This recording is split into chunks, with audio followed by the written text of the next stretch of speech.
87. The Grand Armada. The long and narrow peninsula of Malacca, extending southeastward from the territories of Burma, forms the most southerly point of all Asia. In a continuous line from the peninsula stretch the long islands of Sumatra, Java, Bali, and Timor, which, with many others, form a vast mole or rampart, lengthwise connecting Asia and Australia, and dividing the long unbroken Indian Ocean from the thickly studded Oriental archipelagos. This rampart is pierced by several sally ports for the convenience of ships and whales, conspicuous among which are the Straits of Sunda and Malacca. By the Straits of Sunda, chiefly vessels bound to China, from the west emerge into the China seas.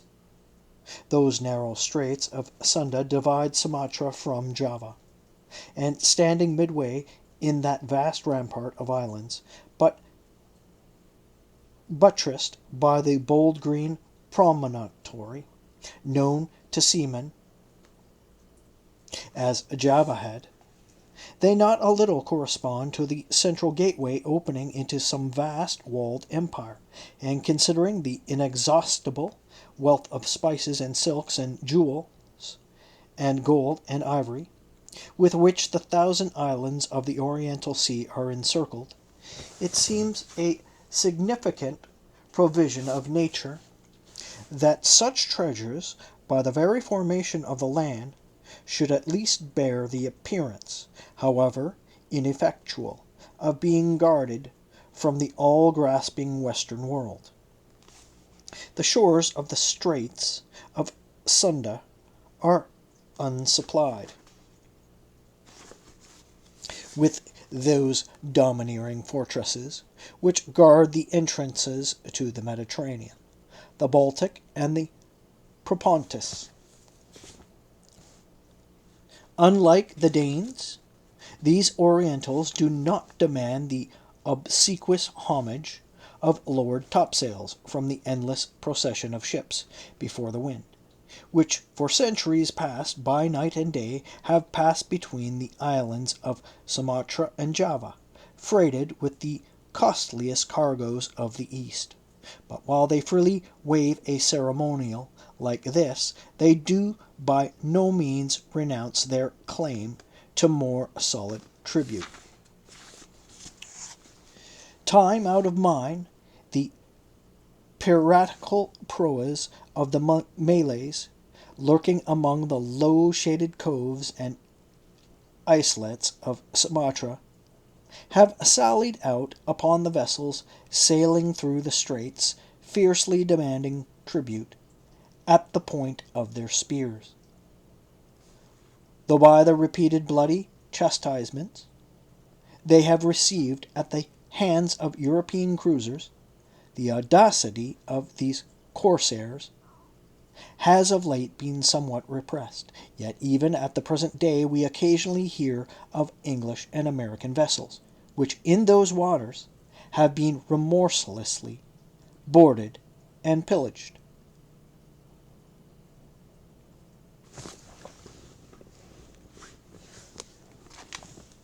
With a fair, fresh wind, the Pequod was now drawing nigh to these straits, Ahab purposing to pass through them into the Javan Sea, and thence cruising northwards over waters known to be frequented here and there by the sperm whale, sweep inshore by the Philippine Islands, and gain the far coast of Japan in time for the great whaling season there. By these means, the circumnavigating Pequod would sweep almost all the known sperm whale cruising grounds of the world, previous to descending upon the line in the Pacific where Ahab, though everywhere else foiled in his pursuit, firmly counted upon giving battle to Moby Dick, in the sea he was most known to frequent at a season when he might most reasonably be presumed to be hunting it. But how now? In this zone quest does Ahab touch no land? Does his crew drink air? Surely he will stop for water. Nay, for a long time now the circus-running sun has raced within his fiery ring, and needs no sustenance but what's in himself. So Ahab, mark this, too, in the whaler. While other hulls are loaded down with alien stuff, to be transferred to foreign wharves, the world-wandering whale ship carries no cargo but herself and crew, their weapons, and their wants. She has a whole lake's contents bottled in her ample hold. She is ballasted with utilities, not altogether with unusual pig-lead and Kentlage. She carries years' water in her. Clear old prime Nantucket water, which when 3 years afloat, the Nantucketer in the Pacific prefers to drink before the brackish fluid, but yesterday rafted off in casks from the Peruvian or Indian streams. Hence it is that, while other ships may have gone to China from New York and back again, touching at a score of ports, the whale ship in all that interval may not have sighted one grain of soil, her crew having seen no man but floating seamen like themselves. So that, did you carry them the news that another flood had come, they would only answer, "Well, boys, here's the ark."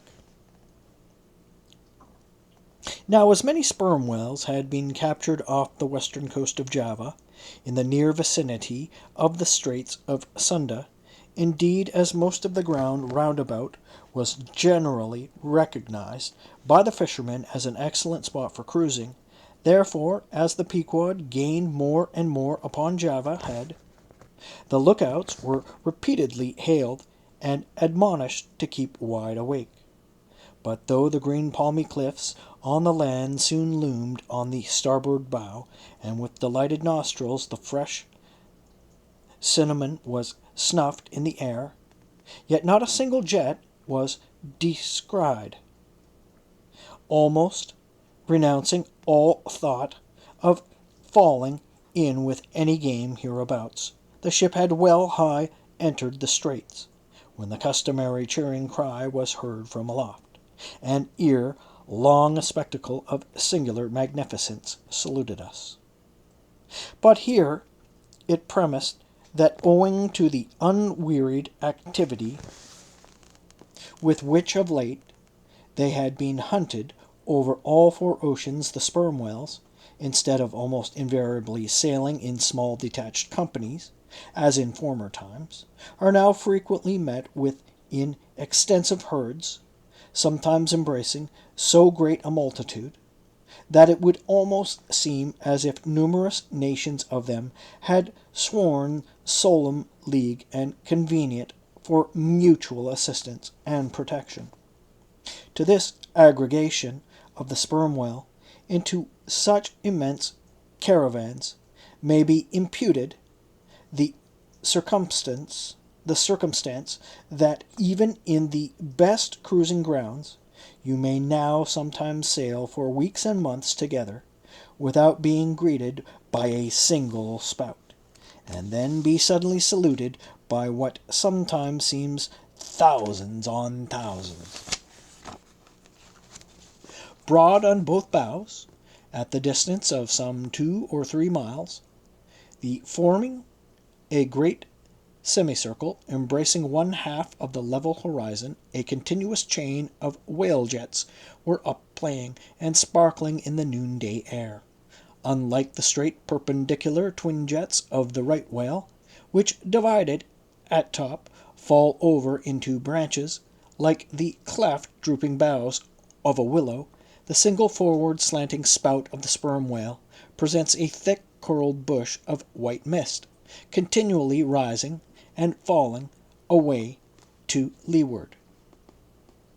Seen from the Pequod's deck, Then, as she would rise on the high hill of the sea, this host of vapory spouts individually curling up into the air and beheld through a blending atmosphere of bluish haze, showed like the thousand cheerful chimneys of some dense metropolis descried of a balmy autumnal morning by some horseman on a height. As marching armies approaching an unfriendly defile in the mountains accelerate their march, all eagerness to place that perilous passage in the rear, and once more expand in comparative security upon the plain, even so did the vast fleet of whales now seem hurrying forward through the straits, gradually contracting the wings of their semicircle, and swimming on, in one solid but still concentric circle. Crowding all sail, the Pequod pressed after them, the harpooners handling their weapons and loudly cheering from the hands of their yet suspended boats. If the wind only held, little doubt had they that chased through these straits of Sunda, the vast host would deploy into the oriental seas only to witness the capture of not a few of their number, and who could tell whether in that congregated caravan Moby Dick himself might not temporarily be swimming, like the worshipped white elephant in the coronation procession of the Siamese. So with stun sail piled on stun sail, we sailed along, driving these leviathans before us, when of a sudden the voice of Tashtego was heard loudly directing attention to something in our wake. Corresponding to the crescent in our van, we beheld an other in our rear. It seemed formed of detached white vapors, rising and falling something like the spouts of the whales, only they did not so completely come and go, for they constantly hovered without finally disappearing. Leveling his glass at this sight, Ahab quickly resolved in his pivot-hole, crying, "Aloft there! And rig whips and buckets to wet the sails! Malays, sir, and after us!" As if too long lurking behind the headlands, till the Pequod could fairly have entered the straits, these rascally Asiatics were now in hot pursuit to make up for their overcautious delay. But when the swift Pequod, with a fresh leading wind, was herself in hot chase, how very kind of these tawny philanthropists to assist in speeding her on her own chosen pursuit, mere riding whips and rowels to her that they were. As with glass under arm, Ahab to and fro paced the deck. In his forward turn, beholding the monsters he chased, and in the after one the bloodthirsty pirates chasing him. Some such fancy as the above seemed his. And when he glanced upon the green walls of the watery defile in which the ship was then sailing, and bethought him that through the gate lay the route to his vengeance, and beheld how that through the same gate he was now both chasing and being chased to his deadly end, and not only that, but a herd of remorseless wild pirates and inhuman atheistical devils were infernally cheering him on with their curses. When all these conceits had passed through his brain, Ahab's brow was left gaunt and ribbed like the black sand beach after some stormy tide has been gnawing it, without being able to drag the firm thing from its place.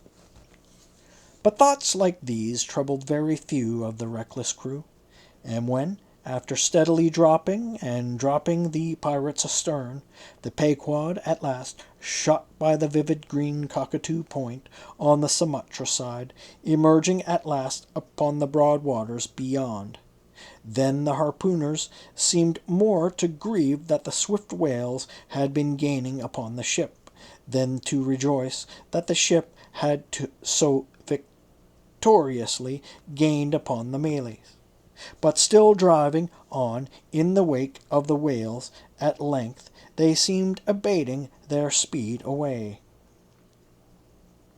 Word was passed to spring to the boats, but no sooner did the herd, by some presumed wonderful instinct of the sperm whale, become notified of the three keels that were after them, though as yet a mile in their rear, than they rallied again, and forming in close ranks and battalions, so that their spouts all looked like flashing lines of stacked bayonets, moved on with redoubled velocity.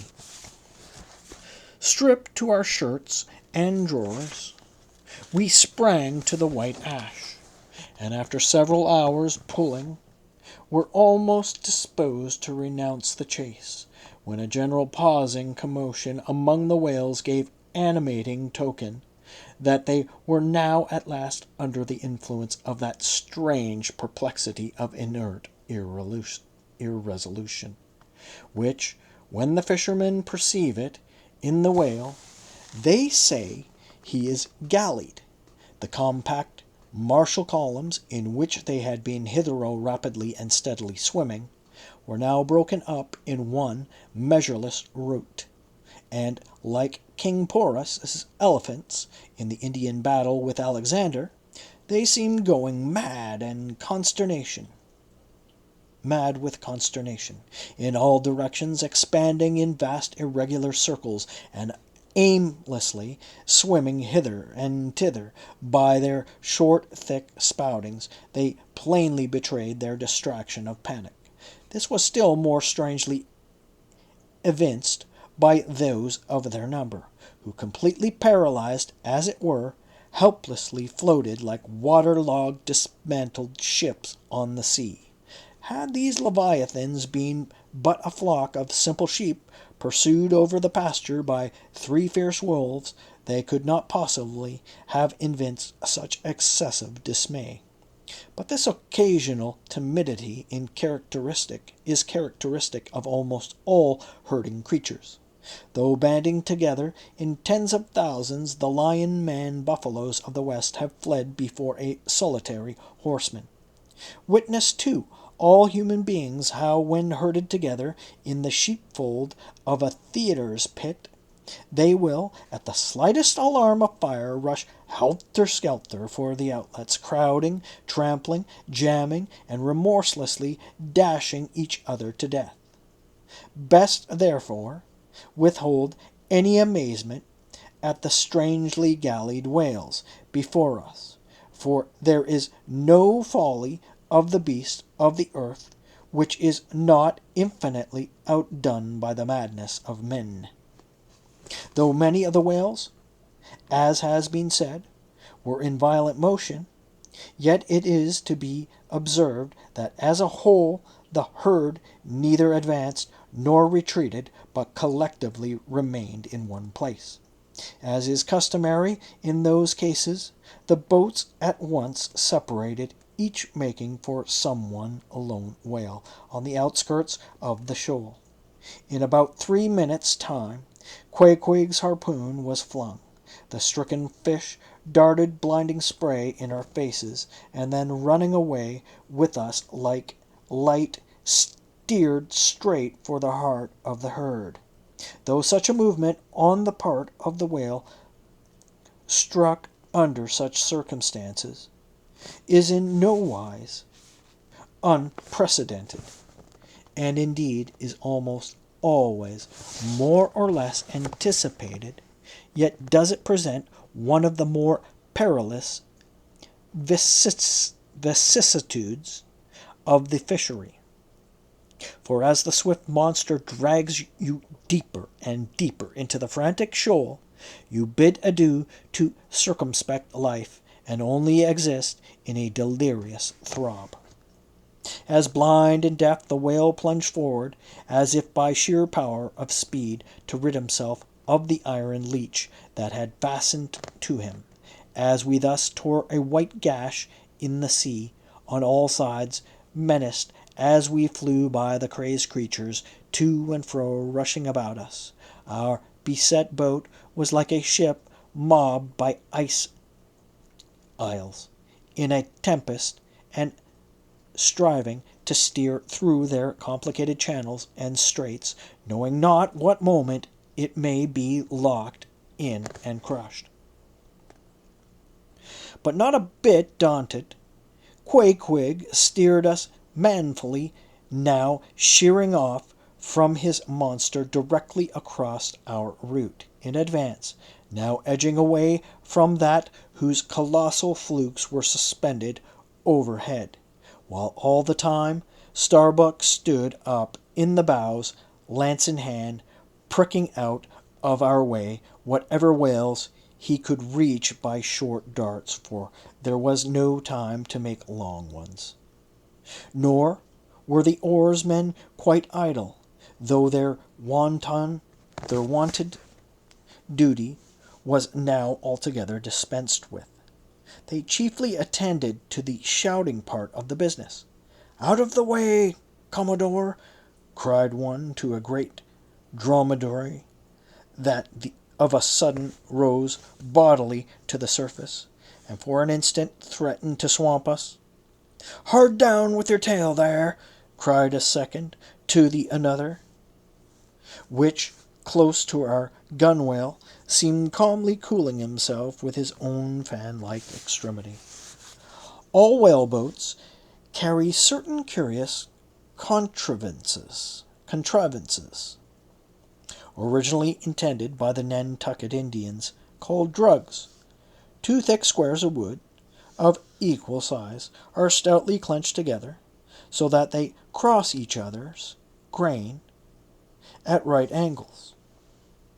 A line of considerable length is then attached to the middle of this block, and the other end of the line being looped, it can in a moment be fastened to a harpoon. It is chiefly among gallied whales that this drug is used, for then more whales are close round you than you can possibly chase at one time. It's real important. But sperm whales are not every day encountered. While you may, then you must kill all you can. And if you cannot kill them all at once, you must wing them, so that they can be afterwards killed at your leisure. Hence it is that at times like these, the drug comes into requisition. Our boat was furnished with 3 of them.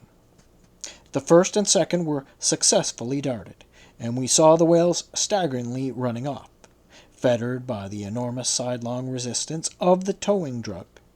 They were cramped like malefactors with the chain and ball, but upon flinging the third, in the act of tossing overboard the clumsy wooden block, it caught under one of the seats of the boat, and in an instant tore it out and carried it away, dropping the oarsman in the boat's bottom as the seat slid from under him. On both sides the sea came in at the wounded planks, but we stuffed 2 or 3 drawers and shirts in, and so stopped the leaks for the time.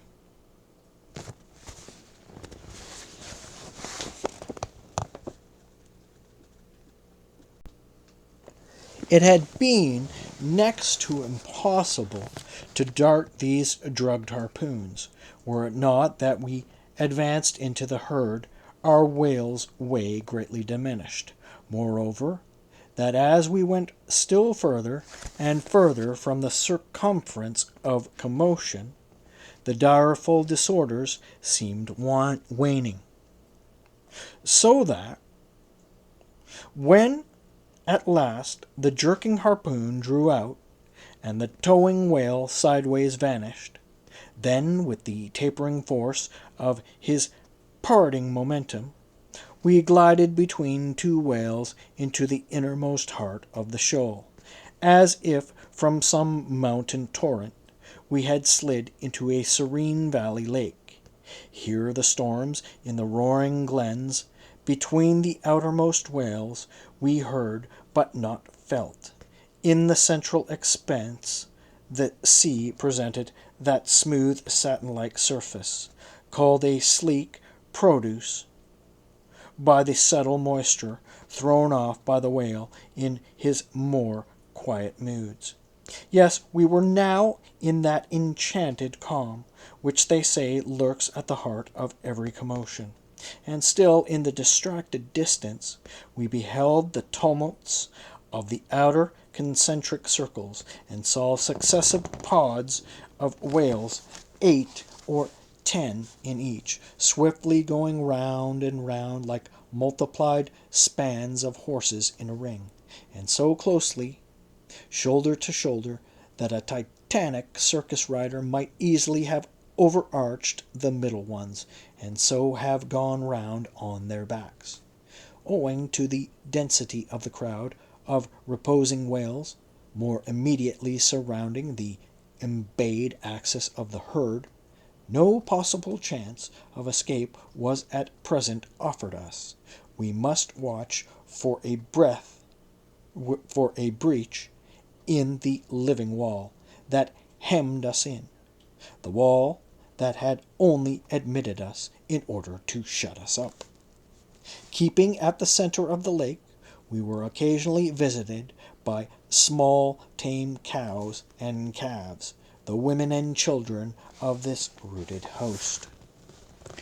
Now inclusive of the occasional wide intervals between the revolving outer circles, and inclusive of the spaces between the various pods in any one of those circles, the entire area at this juncture, embraced by the whole multitude, must have contained at least 2 or 3 square miles.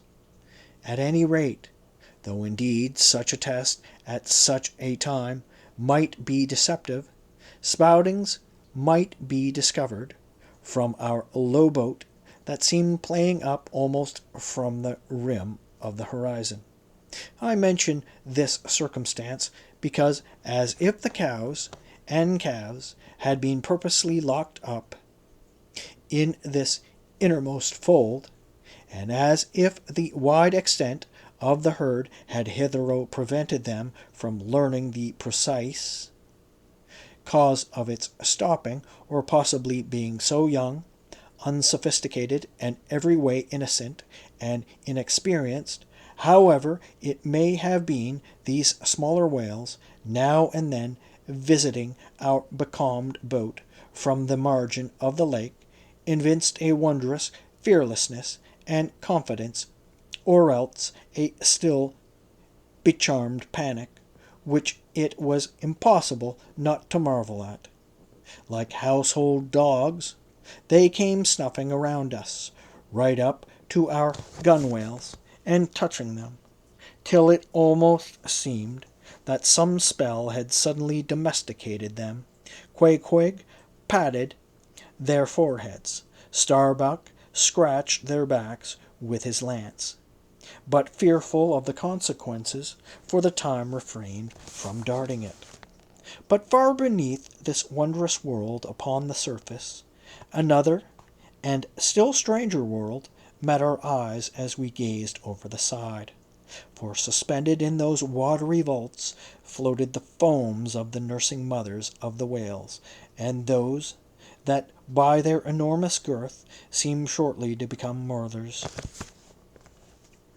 The lake, as I have hinted, was to a considerable depth exceedingly transparent, and as human infants, while suckling, will calmly and fixedly gaze away from the breast, as if leading 2 different lives at the time, and while yet drawing mortal nourishment, be still spiritually feasting upon some earthly reminiscence, even so did the young of these whales seem looking up towards us, but not at us. as if we were but a bit of gulfweed in their newborn sight. Floating on their sides, the mothers also seemed quietly eyeing us. One of these little infants, that from certain queer tokens seemed hardly a day old, might have measured some 14 feet in length, and some 6 feet in girth. He was a little frisky, though. As yet his body seemed scarce yet removed from that irksome position it had so lately occupied in the maternal reticule, where tail to head, and all ready for the final spring, the unborn whale lies bent like a Tartar's bow. The delicate side fins and the palms of his fluke still freshly retain the plaited, crumpled appearance of a baby's ears newly arrived from foreign parts. "Line! Line!" cried Queequeg, looking over the gunwale. "Him fast! Him fast! Who line him? Who struck? Two well, one big, one little." "What ails ye, man?" cried Starbuck. "Look'ee ye here," said Queequeg, pointing down, as when the stricken whale that from the tub has reeled out hundreds of fathoms of rope, as after deep sounding he floats up again, and shows the slackened curling line, buoyantly rising and spiraling toward the air. So now Starbuck saw long coils of the umbilical cord of Madame Leviathan, by which the young cub seemed still tethered to its dam. Not seldom in the rapid vicissitudes of the chase, this natural line, with the maternal end loose, becomes entangled with the hempen one, so that the cub is thereby trapped. Some of the subtlest secrets of the seas seemed divulged to us in this enchanted pond. We saw young Leviathan, amours in the deep. Footnote: the sperm whale, as with all other species of the Leviathan, but unlike most other fish, breeds indifferently at all seasons, after a gestation which may probably be set down at 9 months, producing but one at a time, though in some few known instances giving birth to an Esau and Jacob, a contingency provided for in suckling by two teats curiously situated, one on each side of the anus. But the breasts themselves extend upwards from that. When by chance these precious parts in a nursing whale are cut by the hunter's lance, the mother's pouring milk and blood rivalingly discolor the sea for rods. The milk is very sweet and rich. It has been tasted by man. It might do well with strawberries. When overflowing with mutual esteem, the whales salute more hominum.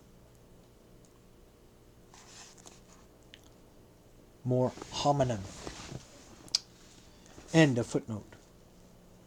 And thus, though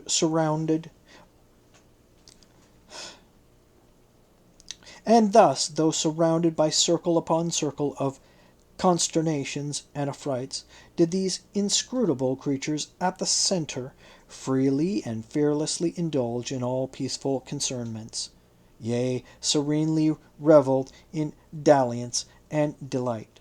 But even so, amid the tornadoed Atlantic of my being, do I myself still forever centrally disport in mute calm, and while ponderous planets of unwinning woe revolve round me, deep down and deep inland, there I still bathe me in eternal mildness of joy.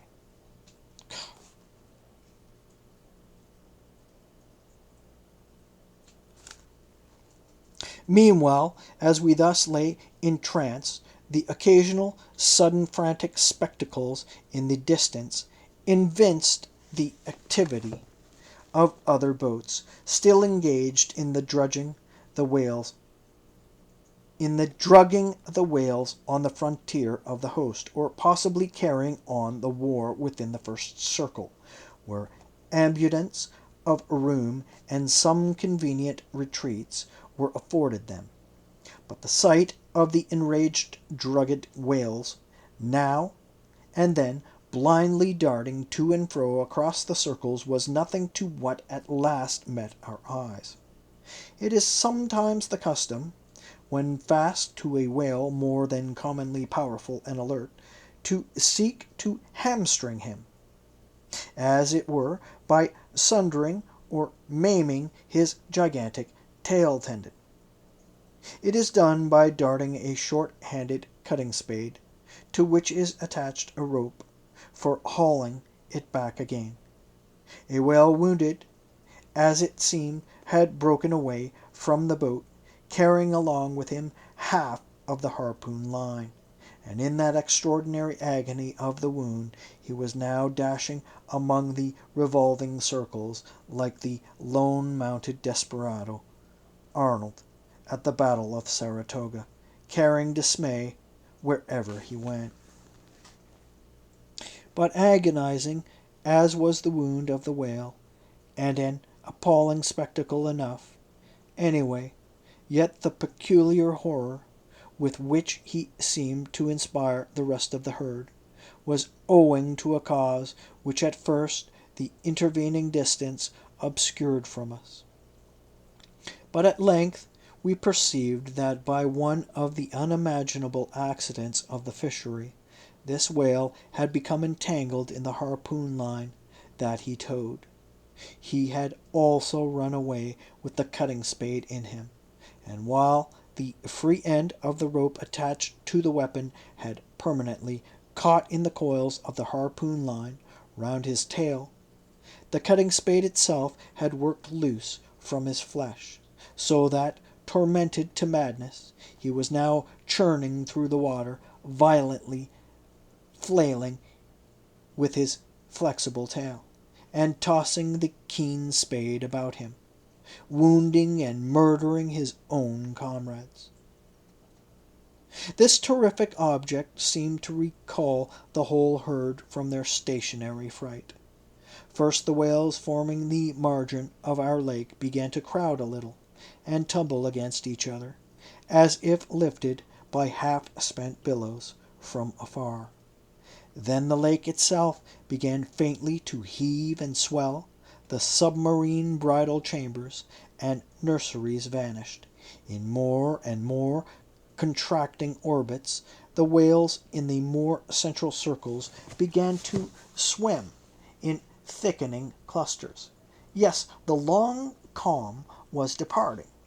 A low, advancing hum was soon heard, and then, like the tumultuous masses of block ice when the great river Hudson breaks up in spring, the entire host of the whales came tumbling upon their inner center, as if to pile themselves up in one common mountain. Instantly, Starbuck and Queequeg changed places, Starbuck taking the stern. "Oars! Oars!" he intensely whispered. Seizing the helm, "gripe your oars, and clutch your souls now. My God, men, stand by. Shove him off, you Queequeg. The whale there, prick him, hit him. Stand up, and stay so. Spring, men, pull, men, never mind their backs. Scrape them, scrape away." The boat was now all but jammed between two vast black bulks, leaving a narrow Dardanelles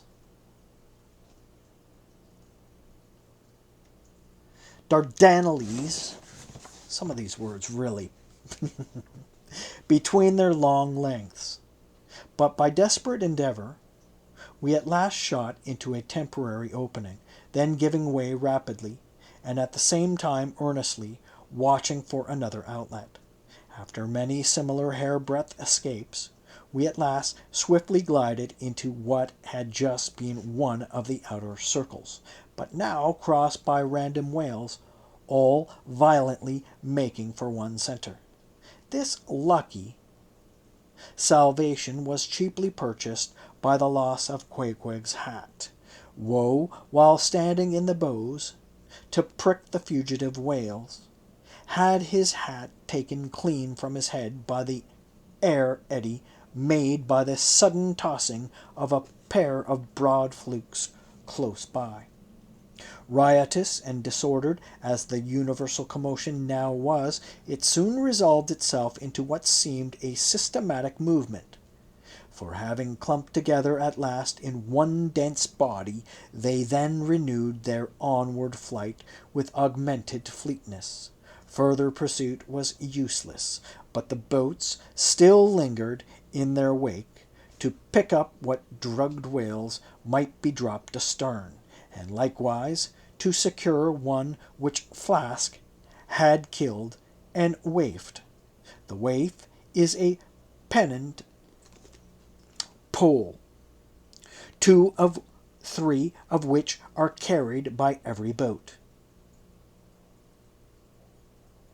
and which, when additional game is at hand, were inserted upright into the floated body of a dead whale, both to mark its place on the sea and also as token of prior possession, should the boats of any other ship draw near. The result of this lowering was somewhat illustrative of that sagacious saying in the fishery, the more whales, the less fish. Of all the drugged whales, only one was captured. All the rest contrived to escape for the time, but only to be taken, as will hereafter be seen, by some other craft than the Pequod.